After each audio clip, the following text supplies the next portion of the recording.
Howdy everyone, this is MopBot, this is the Diamond Society, and welcome back to episode number 129. And there's that.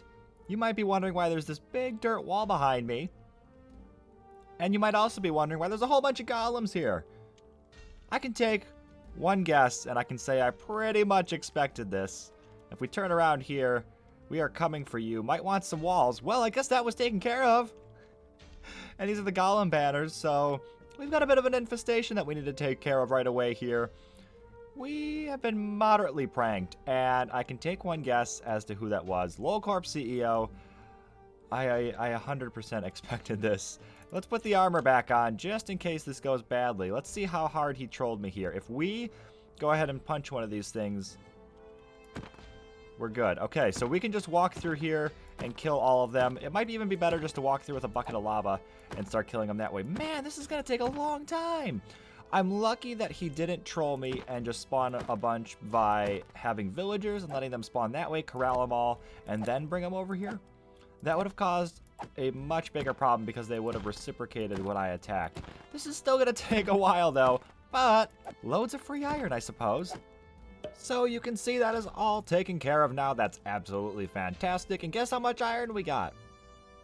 Almost 4 stacks. Totally worth it. Thank you, LolCorp, for the gift. That is incredible. Where do we put these things? In here somewhere? Maybe? That's in there. We're running out of space here. We're going to have to open up another chest at some point. Let's just stick the rest in there for now. I guess we can toss the poppies. Don't really need those. There is one thing I'd like to point out, though, before we actually get to work on today's episode. This has changed. This is the redstone for smelting up the fish, setting it over here, and then storing it not on that side, but on this side. We're going to need some of that pretty soon, too. We're running out of pork chops here. But this has changed. There was a major flaw in the old system. Now, previously, this comes in here, this goes into here. This is the overflow chest for any items that are not salmon or cod. That all works the same, but the other two lines that come back here and sort out salmon in that one and cod in this one, they now come out into the same line. This saves on hoppers as well, which is pretty awesome. So they come out here, they go down here, and then they go into the same furnace. And that was a major flaw because this large chest is where all of the bamboo comes into, and if we had 2 hoppers pointed out, it worked when the chest was full to split it into two furnaces. However, when we have just items pouring in, they always go into the first hopper, which meant they were always going into the first furnace. That cannot be happening, so instead we just have them both pumped into here, and then they come down into this furnace here, and then they go along here and get smelted up and go through there like they did before. And if this stays like so, and you can see we're getting a couple drops right there, this is always going to be cod in there, which means that back here, if there's any, or up here rather, all of the salmon is going to pile up until that changes and this runs out, then salmon could go in. So that's probably not going to happen. We might still have to make some adjustments to it, but I think we need more fuel, which means we might have to expand this bamboo farm at some point. That might even be today. What is this doing here? That's not right. Let's get rid of that. So that might have to be today, because today I want to be working on the walls. That message was pretty clear. We need to start building up some walls around this place. I wanted to wait a bit so that we could get the layout all sorted out and everything would be good on that front. And I think I'm pretty happy with where we're at right now, that we can start doing some of the walls. Not all of them, but maybe the front is pretty clean here. I think this could probably skip for the moment, and we could possibly start on the back here, and then we'll be able to continue off in this direction without doing the walls over here and so forth. So some of those are definitely going to be crucial, and there's some that I have a lot of inspiration for, especially this back room. I think it turned out pretty well. And as I fight against a sore throat here, we have some of the entryway done. This is not going to be its final form because there's still some things I'm not totally sold on. I do really like having the armor stands here. Maybe there's a little bit more we could do with them, and the banners look pretty cool as well. I think it blends in with the floor pretty awesome, and the lanterns as well work really well. However, I'm not too sold on the top here. That little band that goes across, I tried to like mimic what's going on over here, except use some emerald blocks because they kind of go along with the banners. I use some banners on the outside too, and the outside's kind of gray for the most part, so I tried adding some extra foliage as well. So there's probably some things I could change with this, but right now I think it's a pretty good starting point. And now bring it on the camera account so that we can get a bit of a different perspective here. If we go ahead and fly up here, you can see what it looks like from the top, and we've got the redstone lamps up there. I think they work, but maybe we need a little bit more color. this regular andesite among the polished andesite maybe could be a different block, although we're kind of limited because we do want to have some stairs in there, so we have to be a little bit careful about exactly what we choose, but maybe something a little bit more colorful would work in that case. And then we also need to figure out how to tie in the walls over here. We obviously cannot use the outside of this farm because of the shape of that and where the polished andesite is and everything, so we're gonna have to bump that out one block, which means being on the right side of the window here. And then once that's all done, we can go ahead and figure out how we want to tie in the rest of this area, because it's a little bit of an awkward shape having the arches go right into the wall like that. And to make these guys better, these armor stands here, this could work. This is the modified, they call it the statues data pack, but it's for the armor stands here. If we go ahead and walk up next to this thing and click on this book, this is pretty awesome because we can do a whole bunch of different things. So if we start by clicking that, it's going to show the arms of the one that we have here, which means now we can go ahead and take this sword, stick it in its arm, maybe, possibly. How does this work? Can I just, oh, okay, you can't click on the arm, but you can click on the thing. So now it's holding that, and then on top of it, we can make it pose. So if we come to the end here, we're going to want one of these. So what does salute do? That's probably not right. We don't want that. And then let's see what else there was here. We can also customize everything on its own, which is pretty neat as well.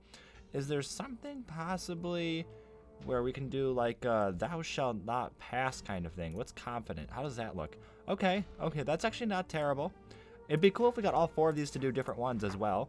So blocking, yeah, we might just want to do 4 different ones. So that's going to be something really, really cool to play around with. I'm very excited to have this. And then we also have mob heads. So we could potentially take some pillager heads and replace them with the helmets. Okay, so we now have all 4 of our armor stands in place here.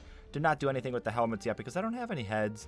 However, we have 4 different poses here. I even contemplated taking away the base plate. However, I'm not quite sure if that's going to look that great or not. So show base plate, no. You know, it looks a little bit less like a statue if I do that. So I'm going to go ahead and put that back. Show base plate, yes. We do want to do that. And then we can turn off gravity and stuff too, which is pretty cool. There's a lot of powerful things you can do with this book. Very, very much looking forward to it. But you probably noticed that we had 2 of them before because we are not going to be the only ones that have this, of course. We want to be able to make this public so that anybody can make a copy of it and then take that to their own. So we're going to take the original here, go off somewhere, set it up, and then give some instructions on how people can clone it and use it for themselves. But of course, on our way to sort that out, we had to pay Lowcorp a visit and thank him for the little prank that he gave us. So this book came in handy because he's got armor stands all over the place. Right away behind the portal here, the kids are enjoying their pies, so we shrunk those guys down and gave them all pies. That's pretty fantastic. And if we come around the side here, the guards are lazy and the boss isn't happy. So we got these 3 just sitting around here with the boss over here doing the facepalm thing. And then one more, if we come around here, I actually almost didn't know this was here. I really do get lost when I try to navigate this base. We come around here, up here, and then into the storage room, and then this guard is taking a nap. So here I was able to go into the sitting position, lower the arms, and then drop the head. So this one I started experimenting with that 4th page of the book. Here, if we go ahead and go 1, 2, 3, 4, where we can change each attribute of them. So that's pretty awesome that we were able to do that. Makes me want to go back and customize the other ones, but I think we got the point across. So I've come on down to the shopping district, and it looks like this is something new. We got Lowcorp's bookshop. Now if we go ahead and walk in here, oh, the sign's in the way. Leave it to Lowcorp to have the one shop that puts the sign in the wrong place. If we go ahead and walk in there, ooh, a little bell. This is pretty cool. So it looks like stage 1, 2, 3, and 4 books. Yep, you just heard it set it off there. You are big scary guard. Okay, well, anyway, if we go out here, I'm looking for a small shop. So I'm going to want one of these ones on the side here. And I think there was one more somewhere, maybe. Yep, over here. So shop number 6.